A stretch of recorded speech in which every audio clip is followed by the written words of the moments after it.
किसी ने बड़ा प्यारा सवाल किया है।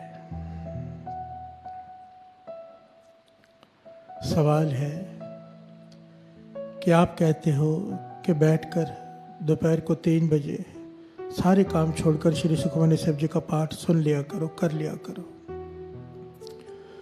पर इसने सवाल किया है, बड़ा प्यारा सवाल। हो सकता है कई लोगों के मन में ये शंका हो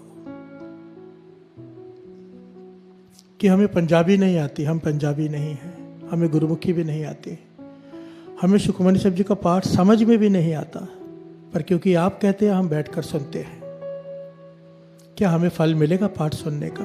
प्यार से बोलिए धन गुरु नानक, धन गुरु नानक। फिर से सुनिए सवाल कि हम पंजाबी नहीं हैं, हमें गुरुमुखी भी नहीं आती, हमें श्री सुखमनी साहब जी की बाणी सुनते हैं पर समझ में भी नहीं आती, पर क्योंकि आप कहते हैं हम बैठकर सारे परिवार समेत सुनते हैं, पर सबके मन में हमारे डाउट है कि हमें फल मिलेगा, क्योंकि समझ में तो आ नहीं रहा, पर बैठकर सुन रहे हैं।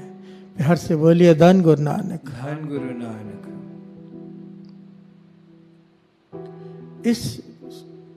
इसका जवाब ना बड़ा ही प्यारा ऐतिहासिक घटना में है, गुरु अर्जन देव जी महाराज का समय की।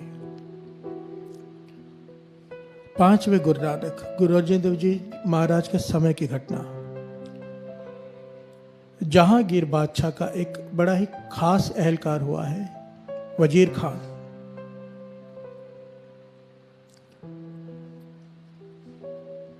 ऐतिहासिक घटना है साथ संगत जी। वजीर खान को जलोदर का रोग हो गया। जलोदर का रोग कहते हैं पेट में पानी भर जाता है, ना आदमी सो सकता है, ना बैठ सकता है, ना चल सकता है, बस पीड़ा में रहता है, तकलीफ ही तकलीफ, दर्द, हर वक्त दर्द, चीसें पड़ती हैं अंदर, दर्द उठते हैं, कराता है। इतनी बुरी हालत उसकी, सारे वैद्यों ने हाथ जोड़ दिया, भी हमसे इलाज नहीं हो सकता, इसका कोई इलाज नहीं है। अब जहांगीर का खास एहलकार है, वो बहुत बड़ी हवेली में रहता है। उसकी हवेली के बाहर से एक गुरु का सिख गुजरता है हर रोज, एक फिक्स टाइम पे कहीं जाता होगा। हवेली बड़ी थी, हवेली बड़ी थी तो हवेली को घूम के जाता था, बड़ी हवेली को, और जब तक वो वहां से चल कर जाता था कुछ पढ़ता था, जोर जोर से कुछ पढ़ते हुए जाता था। जहांगीर ने जब वजीर खान ने जब उसकी आवाज़ सुनी कि ये कोई गुरु का सिख कुछ पढ़ते हुए जाता है, जब भी वहाँ से गुजरता है, और जितनी देर वो वहाँ से गुजरता है कुछ पढ़ता है, कानों में आवाज़ पड़ती है, उतनी देर के लिए दर्द बहुत कम हो जाती, ख़त्म ही हो जाती है लगभग। प्यार से बोलिए धन गुरु नानक, धन गुरु नानक। ध्यान से समझना। वो गुरु का सिख हवेली को क्रॉस करके गुजरता है रोज। हवेली बड़ी है तो समय लग जाता है 2-4 मिनट का। जितनी देर गुरु का सिख वो वहाँ से गुजरता है कुछ पढ़ते हुए जोर से, वजीर खान को आराम आ जाता है, उसका दर्द खत्म हो जाता है। पूरा रात जो जागता है, पूरा दिन जो कराता है, जितनी देर वो सिख वहाँ से गुजरता है, उसने नोट की ये बात कि कुछ दिनों तक कि जब ये गुरु का सिख यहाँ से गुजरता है, जितनी देर तक उसकी आवाज़ आती है दर्द खत्म हो जाता है। प्यार से बोलिए धन गुरु नानक, धन गुरु नानक। तो वजीर खान ने उसे अपने पास बुलाया और कहा, हे गुरु के सिख, ये तू क्या पढ़ता है? जब जब तू यहाँ से पढ़ते हुए गुजरता है, मैं बहुत रोगी हूँ, कोई इलाज नहीं, जो मेरा रोग है जलोदर का। आज उस रोग को क्या कहते हैं मुझे पता नहीं, इसका नाम क्या है साइंस में, पर आज भी ये रोग है जिसमें पेट में पानी भर जाता है, सुना है मैंने। तो इतनी तकलीफ है, पर जब तू गुजरता है कुछ पढ़ते हुए यहाँ से, वो तू क्या पढ़ता है? क्योंकि जब तक वो जो तू पढ़ता है कानों में आवाज़ पड़ती है, दर्द ठीक हो जाता है। तो गुरु के सुख ने कहने लगा, ये तो मेरे 5वें गुरु नानक गुरु अर्जन देव जी द्वारा रचना की गई बानी श्री सुखमनी साहब जी है। प्यार से बोलिए धन गुरु नानक, धन गुरु नानक। मेरे गुरु अर्जन देव जी महाराज ने इस बाणी की रचना की है, और ये कहा है कि ये देह अरोगता के लिए है। इसमें कई बार है इस बाणी में, तो हम सिखों ने इस बाणी को याद कर लिया है कि जब समय मिले बाणी को पढ़ते हुए बड़ा ही रस आता है, बड़ा ही मन जुड़ता है, तो ये बाणी हम पढ़ते रहते हैं। तो वजीर खान ने हाथ जोड़ दिया उस गुरु सिख के आगे, कहने लगा, मुझ पे तरस कर। इतना बड़ा एहलकार एक सिख के आगे हाथ जोड़ रहा है, सिख गरीब है, ये वजीर खान है, एहलकार है, हाथ जोड़कर कह रहा है कि 40 दिनों तक मेरी बेनती है कि मुझे यहाँ पर बैठकर ये पूरा श्री सुखमनी साहब जी का पाठ सुना, ताकि मेरा रोग ठीक हो जाए। प्यार से बोलिए धन गुरु नानक, धन गुरु नानक, धन गुरु नानक। धन गुरु नानक। जब इसने इतनी विनम्रता से बेनती की और देखा कि इतने दर्द में है ये, गुरु के सिख को तरस आ गया। इस सिख का नाम आया है भाई भागू। इतिहास में इसका नाम भाई भागू आया है। भाई भागू कहने लगे, ठीक है वजीर खान, मैं रोज आकर इस समय पे तुझे श्री सुखमनी साहब जी का पाठ सुना दिया करूंगा। साथ संगत जी 40 दिनों तक वजीर खान बैठकर 2 आसन लग जाते थे। एक आसन जमीन पर धरती पर बैठकर वजीर खान बैठता था, एक आसन पर गुरु का सिख पाठ सुनता रहा 40 दिनों तक उसका रोग लगभग पूरा ठीक हो गया। थोड़ी सी कसर रह गई। इतिहास में लिखा है कि थोड़ी सी कसर रह गई, इतना आराम आ गया। वजीर खान ने हाथ जोड़े आखिर में, कहने लगा, हे गुरु के सिख, तूने इतना तरस किया है मुझ पर, श्री सुखमनी साहब जी का पाठ 40 दिन सुनाया है, अब जिसने ये बाणी की रचना किया उसके दर्शन भी करा दे। प्यार से बोलिए धन गुरु नानक, धन गुरु नानक। तो भाई भागो वजीर खान को कहाँ ले गया? श्री हरमंदिर साहब, जहाँ पर गुरु अर्जन देव जी महाराज संगतों को दर्शन दे रहे हैं, विराजमान है। वजीर खान ने चरणों में मस्तक रखा और जोर जोर से रोने लगा। गुरु अर्जन देव जी महाराज मुस्कुरा के कहने लगे, वजीर खान, तकलीफ दूर हो तो गई है, अब क्यों रो रहा है? तो वजीर खान कहने लगा, पातशाह, थोड़ी कसर रह गई है, अब तरस करो, पूरी तरह ठीक कर दो, पूरी तरह ठीक कर दो। तो यहाँ पर गुरु अर्जन देव जी महाराज ने वड्याई दी अपने भक्तों को, वड्याई दी गुरु के सिखों को, वड्याई दी संतों महापुरुषों को। गुरु अर्जन देव जी कहने लगे, अगर ठीक कराना है तो बाबा बुड्ढा जी वहाँ सेवा करा रहे हैं, उनसे जाकर बेनती करो, वो ठीक कर सकते हैं। प्यार से बोलिए धन गुरु नानक, धन गुरु नानक। गुरु का सिख गुरु को आगे रखता है, पर गुरु खुश होता है अपने सिख को आगे करके। प्यार से बोलिए धन गुरु नानक, धन गुरु नानक। हर अपनी वड्याई पावंदी जन का जयकार कराए।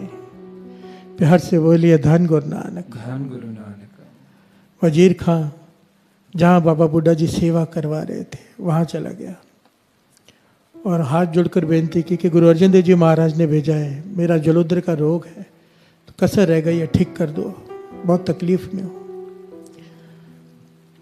तो बाबा बुड्ढा जी रोह में, क्रोध में, जिसे हम क्रोध कहते हैं, महापुरुषों को क्रोध नहीं आता, रोह होता है। एक्चुअली चेक करना था। महापुरुष जब क्रोध करते हैं ना, उसके पीछे कारण होता है। उन्होंने चेक करना होता है कि सिख खड़ा कहाँ पे है, सेवादार सह सकता है कि नहीं सह सकता है। हर से बोलिए धन गुरु नानक, धन गुरु नानक। तो बाबा बुड्ढा जी ने कहा गुस्से से कि मैं यहाँ पे सेवा कराने बैठा हूँ कि लोगों की बीमारियाँ ठीक करने बैठा हूँ। गुस्से से कहा, परे हट के खड़े हो जा, दूर हो जा मुझसे। तो वजीर खान, देखिए साथ संगत जी, इतना बड़ा एहलकार है, उसकी हुकूमत चलती है, पर सर झुका के हाथ जोड़कर साइड में खड़ा हो गया, आंखों में आंसू है, कुछ बोला नहीं, सह गया और काफी देर तक खड़ा रहा। बाबा बुड्ढा जी देख रहे हैं, चेक कर लिया कि इसमें विनम्रता है, अहंकार नहीं। प्यार से बोलिए धन गुरु नानक, धन गुरु नानक। जब तकरीबन 25-30 मिनट बीते तो फिर वजीर खान ने बेनती की कि मेरा रोग ठीक कर दो। तो बाबा बुड्ढा जी की जो सर पे टोकरी पड़ी थी, इतिहास में लिखा है, वो टोकरी उन्होंने वजीर खान के पेट पर दे मारी। प्यार से बोलिए धन गुरु नानक। जैसे टोकरी पेट पर लगी, सारा पानी बाहर आ गया और उसका रोग हमेशा के लिए ठीक हो गया वजीर खान का। यहां पर सवाल ये था, जिसने सवाल पूछा था कि हम पंजाबी नहीं हैं, हमें गुरुमुखी भी नहीं आती, सुखमनी साहब जी का पाठ सुनते हैं, आप कहते हैं इसलिए सुनते हैं, समझ में भी नहीं आता, तो क्या हमें फल मिलेगा? अब जरा ध्यान दीजिए, वजीर खान के यहाँ से जब भाई भागू जी गुजरते थे हवेली के यहाँ से, उसे नहीं पता था ये क्या है, उसे तो ये भी नहीं पता था कि ये श्री सुखमनी साहब जी का पाठ है, बाणी है गुरु की, तब भी उसका रोग ठीक हो गया। प्यार से बोलिए धन गुरु नानक, धन गुरु नानक। बाणी की ताकत को समझिए। अगर बाणी को समझकर विचार कर पढ़ेंगे, उसकी तो बात कहीं नहीं, उसकी तो तुलना ही नहीं हो सकती। पर जिसे वाणी की समझ नहीं है, ज्ञान नहीं है, बाबा नंद सिंह जी ये पंक्तियां पढ़ाया करते थे, दुख रोग संताप उतरे सुनी सच्ची वाणी। केवल सुनने से, यहां पे यह नहीं लिखा जिसने समझी, सिर्फ सुनी, दुख उसके दुख दूर, रोग दूर, संताप कलेश सब दूर, सुनी सच्ची वाणी। केवल सुनने से, जो केवल वाणी को सुनते भी हैं, समझ नहीं आ रही अब तक, उनके भी ये दुख दर्द और रोग दूर हो जाते हैं। प्यार से बोलिए धन गुरु नानक। धन गुरु नानक। वाणी कह रही है, दुख रोग संताप उतरे सुनी सच्ची वाणी। दुख रोग संताप उतरे सुनी सच्ची वाणी। बाबा नंद सिंह जी से भी किसी ने यह सवाल किया था कि नाम जपने में मन नहीं लगता। बाबा नंद सिंह जी ने उदाहरण दिया, आग में हाथ जानबूझ के डालो या अनजाने में, आग ने हाथ को जला देना है। वाणी मन जोड़ के पढ़ो या बिना मन जोड़ के पढ़ोगे तो बहुत बेअंत लाभ है, कोई तुलना नहीं। पर बिना मन जुड़े भी अगर पढ़ते हो तो भी आग ने हाथ तो जला ही देना है, वाणी ने पाप तो जला ही देने हैं। प्यार से बोलिए धन गुरु नानक। और सुनते सुनते समझ आनी शुरू हो जाती है। और सारी श्री गुरु ग्रंथ साहिब जी की वाणी में सुखमणि साहिब जी की वाणी एक ऐसी वाणी है जो समझना बड़ा आसान है। अगर आप सहज में पढ़ेंगे ना, अपने आप समझ आनी शुरू हो जाती है। सिंपल है, सिमरो सिमर सिमर सुख पाओ, कल कलेश तन माहे मिटाओ। इसमें क्या समझाना है? प्यार से बोलिए धन गुरु नानक। धन गुरु नानक। और आस्ते आस्ते समझ आनी शुरू हो जाती है, फिर तो रस आना शुरू हो जाएगा, ज्ञान आना शुरू हो जाएगा। पर फिर भी इसकी महिमा कहीं नहीं जा सकती जो बैठकर सुनते हैं। सुनने का लाभ तो दास ने पहले भी बताया था। वाणी कहती है, पवित्र पवित्र पवित्र पुनीत, कहते पवित्र सुनते पुनीत। जो सुनते हैं ध्यान लगाकर वाणी को, उन्हें 3 गुना फल है पढ़ने से ज्यादा का। प्यार से बोलिए धन गुरु नानक। इसलिए मन में कभी भी ये नेगेटिव ख्याल नहीं लाना कि हमें वाणी समझ में नहीं आती। हम सुन रहे हैं, क्या फल मिलेगा?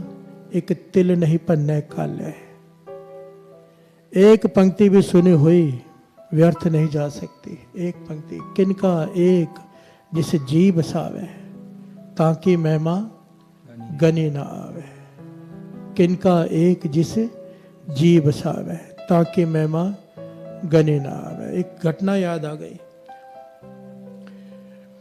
एक हिंदू धर्म के महापुरुषों के पास कोई महापुरुष गए थे, सिख धर्म के। तो उनके हाथ में यहाँ पर ना हमेशा एक तरफ श्री साहिब जी रहती है, एक तरफ गुटका साहब रहता है, उसे खजाना कहते हैं।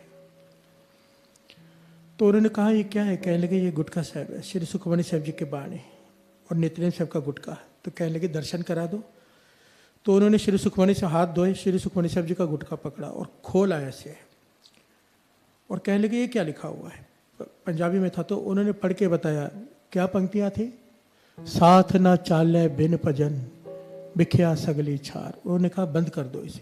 जो हिंदू धर्म के महापुरुष थे वो कहने लगे बस बंद कर दो। कहने लगे आगे भी सुन लो। कहने लगे नहीं, इस एक पंक्ति में ही सारी ज्ञान का सार है। प्यार से बोलिए धन गुरु नानक। एक पंक्ति श्री सुखमणि साहब जी की सुनी, क्या? साथ ना चाले बिन भजन बिखिया सगली छार, कि बिना सिवाय भजन के, नाम के तेरे साथ कुछ नहीं जाना, बाकी सब छोड़। प्यार से बोलिए धन गुरु नानक। एक पंक्ति को लेकर उन महापुरुषों ने ज्ञान ले लिया। सुखमणि साहब जी की एक पंक्ति को हम पूरा पाठ पढ़ लेते हैं। गुरु गोविंद सिंह जी महाराज के वचन भी लिखे हुए हैं कि चाहे ये नित्यनेम तो करना ही है पूरा पाठ, पर उसके अलावा एक शब्द रोज समझने का प्रयत्न करना है। गुरु गोविंद सिंह जी महाराज के 52 वचनों में से एक वचन है कि हर रोज केवल एक शब्द को समझने का पूरी कोशिश करनी है। एक एक शब्द करके कितना ज्ञान हो जाता है। प्यार से बोलिए धन गुरु नानक। धन गुरु नानक।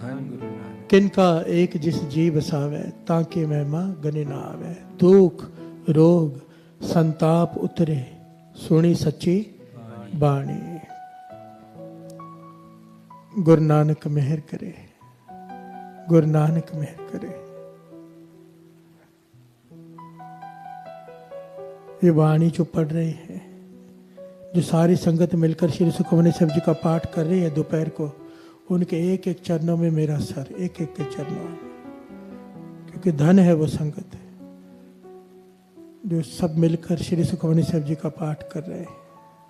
उन्हें नहीं पता कि कितना फल झोली में पड़ रहा है। मैं बयान नहीं कर सकता, करना चाहूँ ना तो भी नहीं कर सकता।